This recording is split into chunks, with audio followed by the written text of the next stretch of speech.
What's up, guys? Getting super excited for Beetlejuice this week.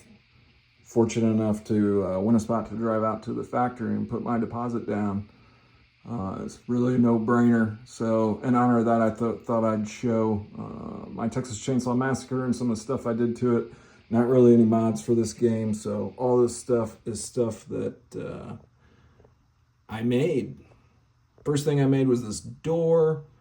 All this stuff, sheet metal, real simple, bench grinder, Dremel. Don't have a 3D printer or anything fancy. This actually turned out to be pretty popular. People asked for this. I've made maybe 10 of them. Got a bunch more to make. That was the first one. It is by far the worst one. So if you're waiting on one, it's going to look a lot better. It's going to take a while.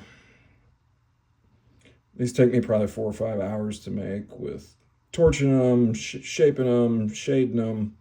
It's quite a bit of work. I did some of the plastics around the door just to make it look a little more menacing. Changed the acrylics. Those are not normally purple. Did the same thing basically with this captive ball. It's a Saturn symbol, which is referenced in the movie. There's a red piece of acrylic which allows the light to come through. Added some lighting there.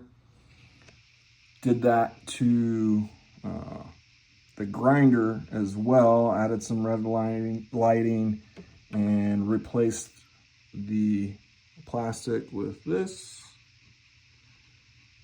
And this nice little fuck you that I got off Etsy. It wasn't advertised as a fuck you, but eyeball. Wasn't a fan of the servo covers, but I just added a chain to that. Sometimes the ball hits it, looks cool. This one, bought an entire spinal cord, so I still have an entire spine minus the T7 if anybody else wants one of these. Just kind of shaped it so it fits on that Habitrail there. Let's see what else.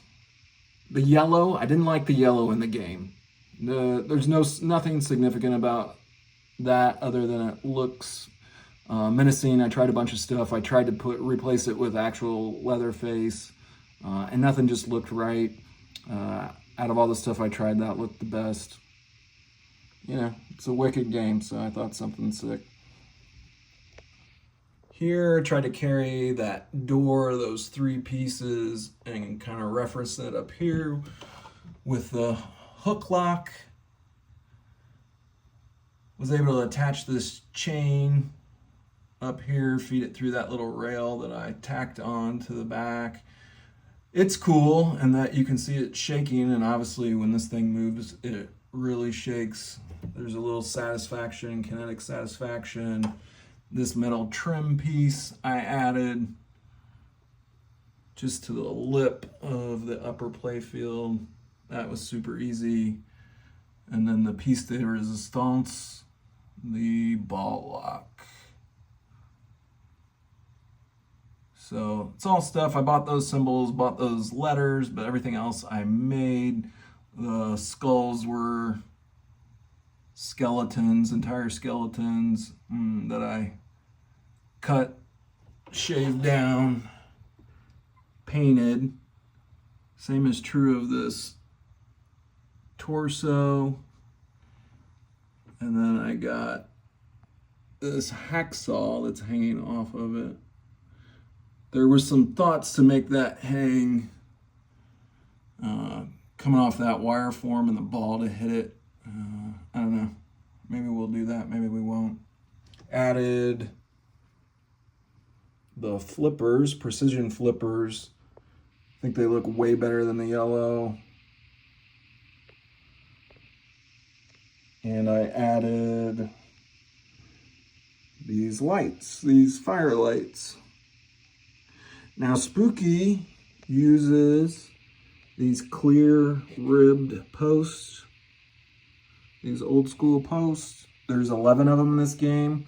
And so in the mail, Stumbler makes these glow posts that they light up, and they light, these clear rubbers will light up, and they're triggered by events in the game. and they're actually things that you can control. And in theory, you can tie any switch and any light together. So the hope is I'll be able to figure out how to tie that captive ball and actually have that light change colors. But we will see if I'm capable of taking it that far.